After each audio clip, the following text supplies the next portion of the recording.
Hello guys, good evening guys, mga unta guys.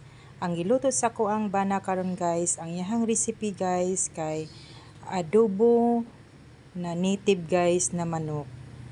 Yan ang gipahubsan og gibutangan niya gata guys sa lubi guys. So iyang gipahubsan guys, so lami kaayo ang iyang recipe karon guys. Ginataan na native chicken. Lami kaayo, yummy kaayo guys.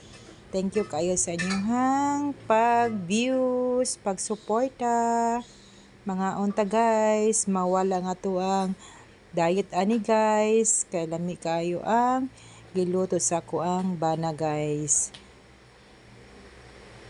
Thank you for watching guys, sa pag-support ninyo sa kuha.